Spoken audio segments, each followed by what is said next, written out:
प्रधानमंत्री नरेंद्र मोदी ने बुधवार को कहा कि भारत 25 साल में यानी साल 2047 तक एक विकसित राष्ट्र बनकर उभरेगा।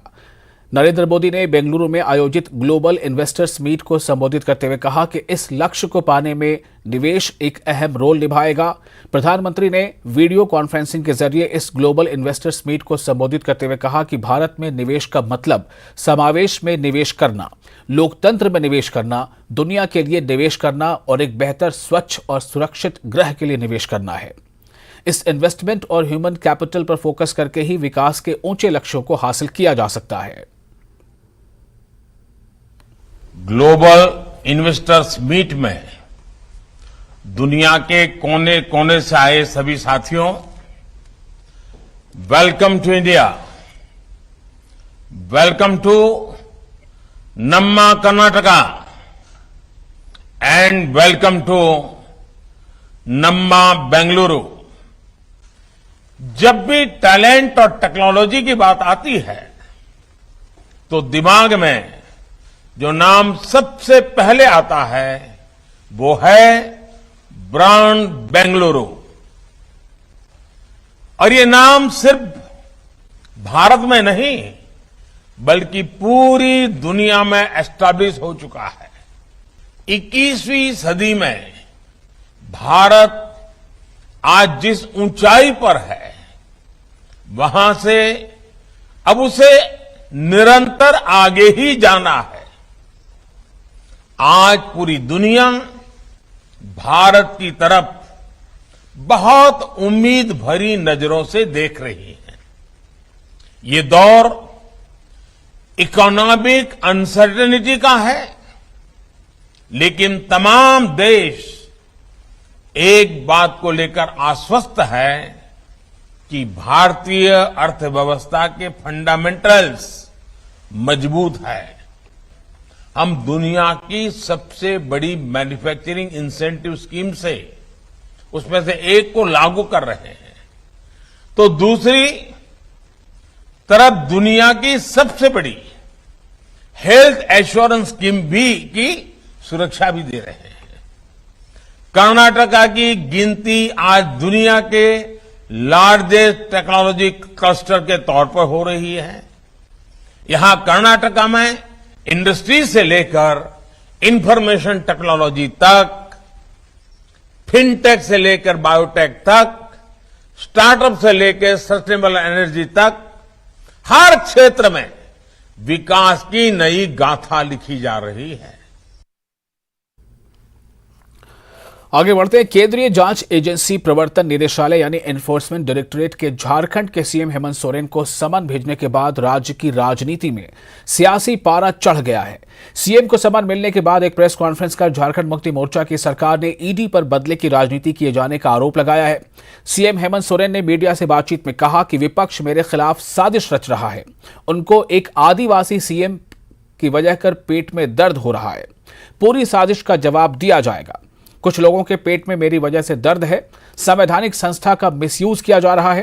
उन्होंने कहा कि सरकार के खिलाफ साजिश रची जा रही है। फिर बोलेंगे, आज हमारे पीछे षड्यंत्र रचने के पीछे मात्र एक ही उद्देश्य है, क्योंकि एक आदिवासी दलित लोग इस राज्य को चला रहे हैं। अल्पसंख्यक इस राज्य का, दलित, पिछड़ा, अल्पसंख्यक, ओबीसी सब मिलकर के हम इस राज्य को चला रहे हैं। देखिए, यहां हमारे मंत्री जी ऐसे भोक्ता जी ये एससी समाज से आते हैं, लेकिन भारत सरकार ने ऐसा कानून बना दिया कि इनको आदिवासी बना दिया, और आदिवासी में ऐसा बन गया कि बाप ये इसका बेटा आदिवासी हो गया, इनकी बहू एससी रह गई। बांट दिया इस समाज को।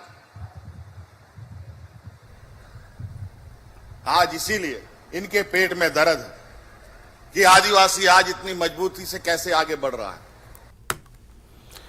राजस्थान में सत्तारूढ़ कांग्रेस में आंतरिक विवाद समाप्त होता नहीं दिखाई दे रहा है। सचिन पायलट ने सीएम अशोक गहलोत पर निशाना साधते हुए कहा है कि सीएम पद पर जल्द फैसला होना चाहिए।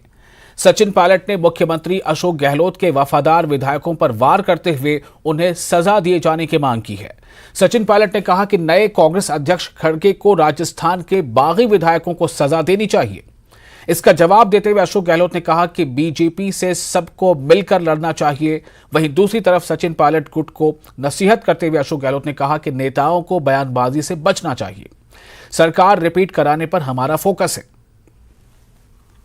और जहां तक राजस्थान के संदर्भ में जो निर्णय लेने की बात है, उसका खुद वेणुगोपाल जी जो हमारे संगठन के महामंत्री हैं एआईसीसी के, उन्होंने भी कहा था कि बहुत जल्द इस पर निर्णय लिया जाएगा कि अब भविष्य में क्या करना है। तो मुझे लगता है क्योंकि हम सब चुनाव में लगे हुए हैं हिमाचल में, और मैं समझता हूँ किसी भी दिन गुजरात के चुनाव की घोषणा हो जाएगी, तो चुनाव भी हम लोग पूरी तैयारी से लड़ रहे हैं और दोनों राज्यों में सरकार हम लोग बनाएंगे।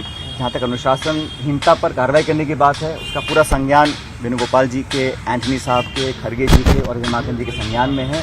उस पर जल्द कार्रवाई होगी और राजस्थान में भी जो ये इंडिसीजन का जो माहौल बना हुआ है, उसको भी समाप्त करने का मुझे लगता है समय आ गया और बहुत जल्द पार्टी इस पर कार्रवाई करेगी। देखो, बयान तो नहीं देना चाहिए वैसे तो, क्योंकि अभी जो है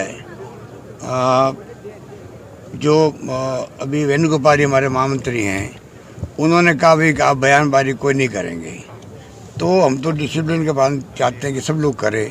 अभी हमारे सामने एक ही मकसद होना चाहिए, जनता त्रस्त है राजस्थान के अंदर, पूरे देश के अंदर तनाव है, हिंसा हो रही है, महंगाई है, बेरोजगारी है।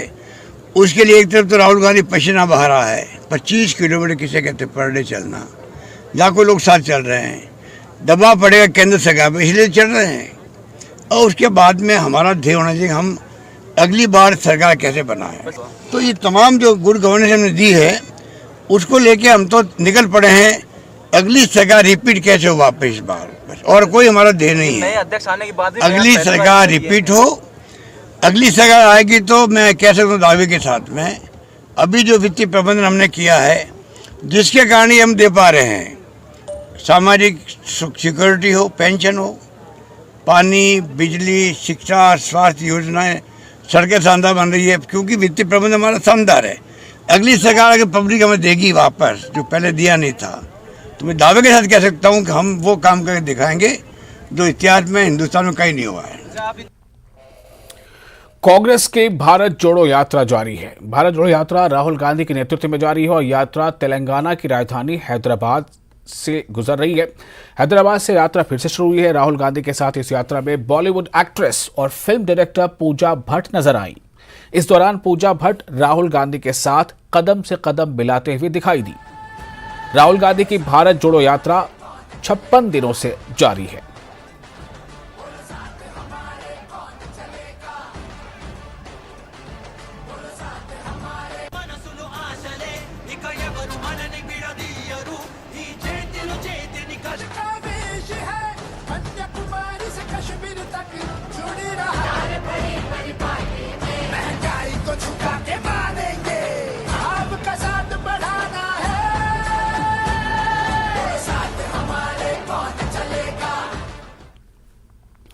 बिहार में 2 सीटों के उपचुनाव के लिए गुरुवार को सुबह 7 बजे से मतदान की प्रक्रिया शुरू होगी। मोकामा और गोपालगंज में मतदान की तैयारी पूरी कर ली गई है। पोलिंग पार्टी को मतदान केंद्रों के लिए रवाना कर दिया गया है। गोपालगंज उपचुनाव में सुरक्षा को देखते हुए बिहार यूपी के बॉर्डर को सील कर दिया गया है। गुरुवार को मोकामा और गोपालगंज की जनता उम्मीदवारों की किस्मत को ईवीएम में कैद करेगी। मोकामा और गोपालगंज विधानसभा उपचुनाव के लिए कल वोटिंग और दोनों जगहों पर माना जा रहा है कांटे का मुकाबला। कहाँ आप लोग की ड्यूटी पड़ी है? किसान भवन नवादा। कैसे कराएंगे मतदान कल? अच्छी तरह से होगा, हम लोग प्रशिक्षण लिए हुए हैं उसका। 100% तैयार है हम। कितने बजे मतदान होगा? मतदान 7 बजे से है, लेकिन मॉक पोल का काम 5:30 बजे से शुरू होगा और 15 मिनट हम वेट करेंगे। 5:45 के बाद हम मॉक पोल कर सकते हैं। मोकामा उपचुनाव को लेकर सघन वाहन जांच जारी है। कल होने वाले मतदान को लेकर हर एक चौक चौराहे पर पुलिस नजर आ रही है, ताकि कोई भी असंवेदनशील सामान या असंवेदनशील व्यक्ति शहर में नजर नहीं आए। अभी हम खड़े हैं सुदूर टाल इलाके घुसवरी थाना में, जहां थाना के प्रभारी जो है हर एक वाहन की जांच कर रहे हैं, आने जाने वाला जांच करके पूछते हैं क्या जांच हो रही है और क्या क्या हो रहा है। क्या क्या हो रहा है सर? कल विधानसभा उपचुनाव होना है, उसी के मद्देनजर हम लोग सभी गाड़ियों को, सभी साइकिल को चेक कर रहे हैं, ताकि किसी प्रकार का कोई ये सामान या किसी तरह का वाहन न हो सके। और हम लोग मद्देनजर सुरक्षा के दृष्टिकोण से बाहर नहीं कर रहे हैं। यानी कि कल होने वाले मतदान को लेकर 279 बूथ बनाएंगे और हर एक मतदान पर पुलिस व्यवस्था काफ़ी कड़ी की गई है, यानी कि एक परिंदा भी पर न मारे। और अभी आज शाम को सभी चुनाव को लेकर डीएम और एसएसपी की मीटिंग देर शाम होने वाली है। अनिरुद्ध, न्यूज़ 18 बाढ़। आंध्र प्रदेश में डिस्ट्रिक्ट अनंतपुर के दरगाह हनूर इलाके में एक दर्दनाक हादसा पेश आया। हाई टेंशन इलेक्ट्रिक वायर गिरने से 4 मजदूरों की मौत हो गई। खेत में काम करने के दौरान हाई टेंशन वायर गिरने का वाकया पेश आया, जिसके नतीजे में 4 मजदूर मौके पर ही हलाक हो गए। दीगर 3 मजदूरों की हालत नाजुक है। आंध्र प्रदेश सरकार ने मरने वालों के घर वालों को 10 लाख रुपए मुआवजा दिए जाने का ऐलान किया है। ब्रेक के बाद एक बार फिर आपका स्वागत है। आप देख रहे हैं खबर दिन भर। बेकसूर मजदूरों के कत्ल में मुलविस आतंकियों को मदद फराहम कराने वाली अपोजिशन पार्टियों पर जम्मू कश्मीर के एलजी मनोज सिन्हा ने जमकर निशाना साधा। दरअसल बैक टू विलेज प्रोग्राम के तहत एलजी मनोज सिन्हा अखनूर में थे। इस दौरान उन्होंने कहा कि प्रोपेगेंडा करते हुए ऐसा बताने की कोशिश हो रही है कि पूर्व सरकार हुकूमत हो रही है कि सरकार मौजूदा हुक्मरानों से बेहतर थी। एलजी ने नाम लिए बिना कहा कि ऐसी सियासी पार्टियों की कोई भी कोशिश कामयाब नहीं होने दी जाएगी। मनोज सिन्हा ने याद दिलाया कि अवाम सरकार के साथ हैं क्योंकि पूरी घाटी के लोग तिरंगा यात्रा में जुड़े थे। एलजी के मुताबिक पुराना सिस्टम लाने की कोशिश में लगे लोग और पाकिस्तान बेकसूरों के कत्ल के जिम्मेदार हैं। एलजी ने यह भी कहा कि मकबूजा कश्मीर जम्मू कश्मीर का हिस्सा है और भारत के पार्लियामेंट ने भी इस सिलसिले में एक रिजोल्यूशन पास किया था और हम चाहते हैं कि पीओके दोबारा हमारे मुल्क में शामिल हो जाए। और जब असुरक्षित महसूस करेंगे लोग, तब उनके दिल में और दिमाग में बात बैठ जाएगी कि जब तक तालिबान का शासन नहीं होगा तब तक पुलिस प्रशासन और यहां की आवाम शांति से नहीं रह सकती। ये भी एक कोशिश हो रही। वे लोग जो यहां अशांति के जिम्मेदार रहे, वो ये बात कहते हैं ये व्यवस्था ठीक नहीं, यहां के लोगों को फैसला करना है। क्या फिर से वो दिन आप देखना चाहते हैं वापस कि पड़ोसी देश की ओर से आह्वान किया जाए और वजानत बंद हो जाए, स्कूल कॉलेज यूनिवर्सिटी बंद कर दी जाए?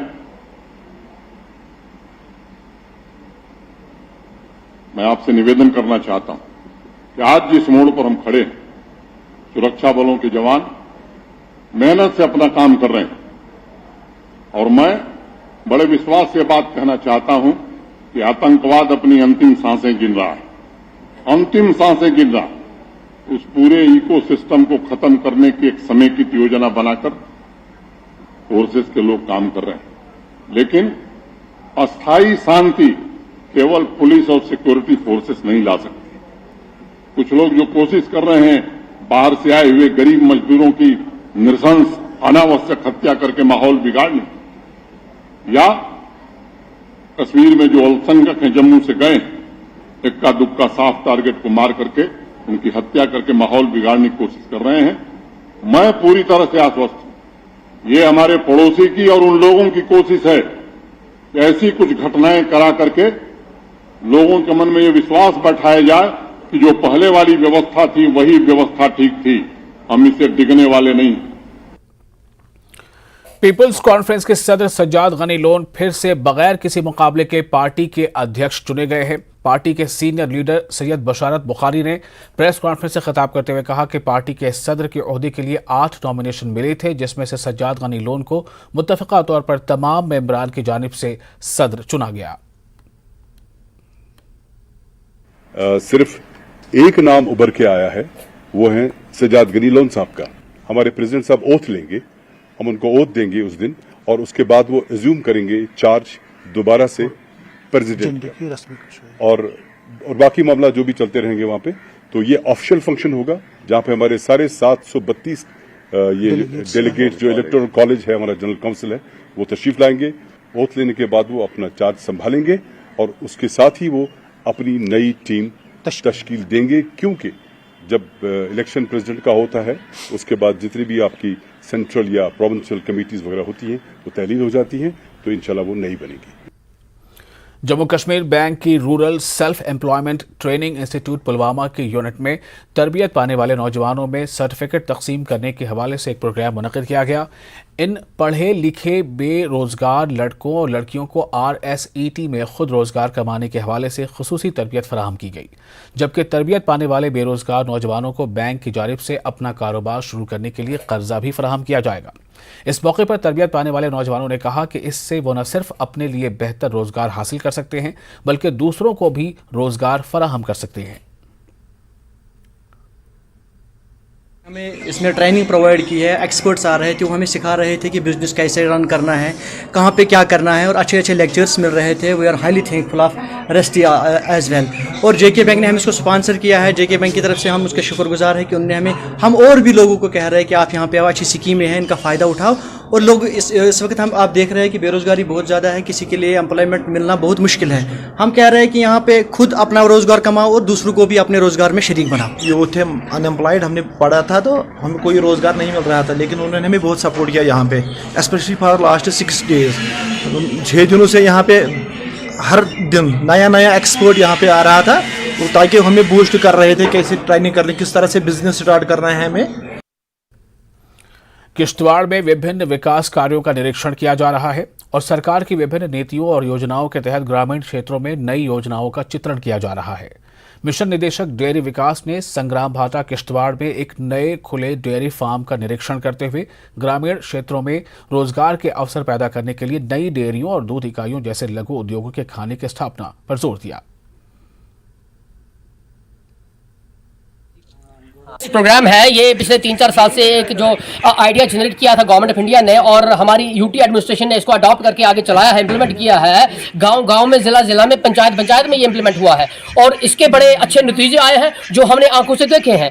पिछली बार हम इससे पहले कई और पंचायतों में थे, बैक टू विलेज में, और यहाँ पर हम आए हैं और पुराने जो काम है बहुत सारे काम हो चुके हैं और कुछ काम जो है जो लॉन्ग टर्म के थे वो उनमें कुछ कमियां हैं वो भी दूर की जाएंगी। और इसमें हमारा यही है कि आवाम का जो है इसमें सहयोग चाहिए, यूथ का खास करके। और इसमें जो है ये बैक टू विलेज में बहुत सारे नए कॉन्सेप्ट आ रहे हैं, नए आइडियाज़ जनरेट हो रहे हैं, नए यूथ के आइडियाज़ हमारे सामने आ रहे हैं। उन आइडियाज़ को अडॉप्ट करके गवर्नमेंट जो है और एनर्जाइज होकर अच्छे तरीके से काम करेगी। और अब खबर उत्तर प्रदेश से।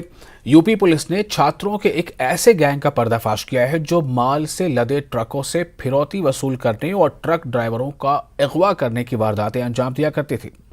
इलाहाबाद पुलिस ने गैंग का सरगना कृष्ण कुमार पाल को गिरफ्तार करके मीडिया के सामने पेश किया।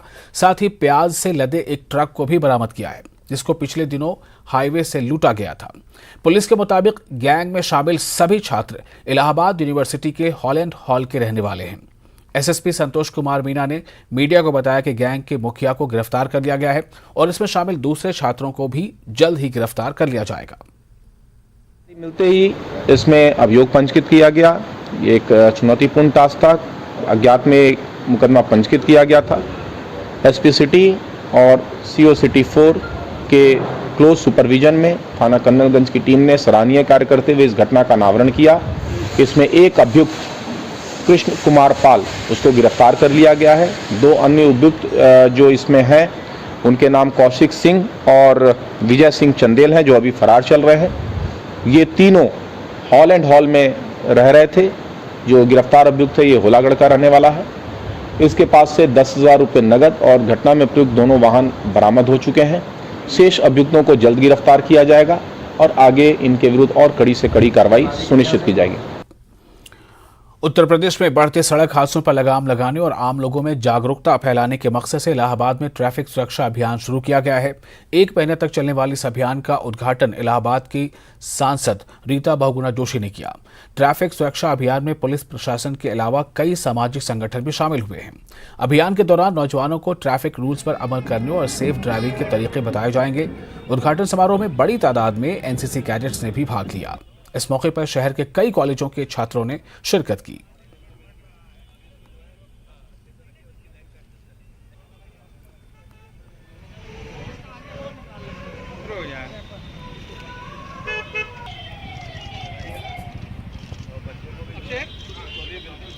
देखिए बहुत ही महत्वपूर्ण है क्योंकि जिस तरह से तेज़ी से विकास हो रहा है और जिस तरह से बेहतरीन सड़कें बन रही हैं और वाहनों की संख्या भी बढ़ रही है, ऐसे में अगर ट्रैफिक रूल्स को नहीं फॉलो किया जाएगा तो उसमें वही होगा जो इस समय सबसे बड़ी चिंता का विषय बना हुआ है।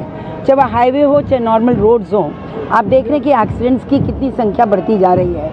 अभी इस वर्ष 2021 मात्र में 4 लाख के करीब एक्सीडेंट्स हुए, जिसमें 2.25 लाख से ज़्यादा जीवन गए हैं। सबसे ज़्यादा इम्पोर्टेंट है कि हेलमेट पहने और उसके साथ ही सीट बेल्ट लगाएं।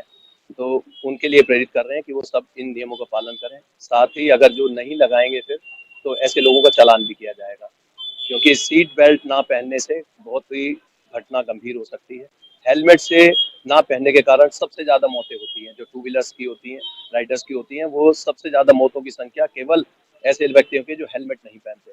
दूसरे नंबर पर सीट बेल्ट नहीं लगाते, जो हाई स्पीड पर चलते हैं, एक्सप्रेस हाईवेज पर चलते हैं, तो उनसे सबसे अनुरोध है कि इन नियमों का पालन करें, अन्यथा उनको चालान भी भरना पड़ सकता है। क्योंकि ई चालान की प्रक्रिया आपको पता भी नहीं चलेगा, आपके पास सीधा मैसेज आएगा कि आपका चालान कर दिया गया। मुख्तलिफ शोबों में आला मकाम नुमाया कारनामे अंजाम देने वाली कर्नाटक की मुस्लिम महिलाओं पर ई बुक मंजर आम पर आई है। बेंगलुरु की हसनात कॉलेज में आयोजन प्रोग्राम में इस ऑनलाइन किताब का इजरा अमल में आया। RBTC प्रोजेक्ट के तहत कश्मीर से लेकर कन्याकुमारी तक मुल्क भर की चुनिंदा मुस्लिम महिलाओं पर किताबें शाया की जा रही हैं। उत्तर प्रदेश और केरल के मुस्लिम महिलाओं पर किताबें शाया हो चुकी हैं। अब कर्नाटक की ख्वातीन पर ई बुक लॉन्च हुई है। न्यूयॉर्क में मुकीम डॉक्टर फराह उस्मानी और कर्नाटक के लिए जोया फतेह अली खां की कोशिश से कर्नाटक की 100 मुस्लिम महिलाओं पर किताब लिखी गई है। कश्मीर से लेकर कन्याकुमारी तक हर सूबे को देखा और ये कोशिश की कि वहाँ ये मुहिम चलाएं, लेकिन हमेशा मुमकिन नहीं है। अभी हम लोगों ने 14 सूबे चुने कि जिसमें मुसलमानों की तादाद कुछ है, तो उसमें से उत्तर प्रदेश, दिल्ली, महाराष्ट्र, मध्य प्रदेश, केरला, कर्नाटका, इनके तो किताबें तकरीबन तैयार हैं। यूपी ने तो एक हार्ड कॉपी बना भी दी और हम लोग दूसरे नंबर पे हैं। RBTC कर्नाटक की ई बुक का यहाँ पर ई लॉन्च था आज, और ये हमारे सबके लिए बहुत ही खुशी और मसरत की बात है कि डॉक्टर फराह उस्मानी, जिन्होंने इसकी बुनियाद डाली, जो इसकी फाउंडर हैं, और यहाँ पर RBTC कर्नाटक की हमारी कोऑर्डिनेटर है जोया फतेह अली, और जिन्होंने ये काम बहुत ही अच्छे तरीके से अंजाम दिया। यानी इसमें सबसे बड़ी बात यह है कि दकियानुसी तसव्वुरात और पुराने रस्म व रिवाज से परे हटकर ख़वातीन ने अपनी एक पहचान बनाई है, मुस्लिम ख़वातीन ने। तो जो ही सिर्फ किताब के बारे में हुई जो ई लॉन्च है, मगर हमको मालूमात हुई कि कर्नाटका में इतने औरतें हैं जो करियर्स में हैं और अल्हम्दुलिल्लाह बहुत अपने अपने फील्ड में एक्सेल करती हैं। और अब खबर हिमाचल से। गृह मंत्री अमित शाह ने धर्मशाला में एक बड़ी जनसभा को संबोधित किया। इस दौरान अमित शाह ने कहा कि डबल इंजन सरकार में हिमाचल की तरक्की हुई है और यहां विकास की बयार बह रही है। यहां अपने संबोधन में गृह मंत्री ने कांग्रेस पर भी जमकर हमला बोला और सीएम पद की उम्मीदवारी को लेकर कांग्रेस पर तंज कसते हुए कहा कि कांग्रेस राजा रानियों की पार्टी है। देश की 130 करोड़ की जनता को, चाहे अमीर से अमीर व्यक्ति हो, चाहे खुमचा चलाने वाला, ठेला लगाने वाला गरीब व्यक्ति हो, सबको मुफ्त में वैक्सीन के दोनों डोज देकर मोबाइल पर सर्टिफिकेट भेजने का काम ये भारतीय जनता पार्टी की सरकार ने। और जो लोग लॉकडाउन के कारण अपनी रोजगारी गंवा बैठे थे, दिहाड़ी नहीं मिलती थी, उन लोगों को, गरीब जनता को, देश की 80 करोड़ गरीब जनता को 2.25 साल तक फ्री ऑफ कॉस्ट राशन देने का काम भारतीय जनता पार्टी की नरेंद्र मोदी सरकार ने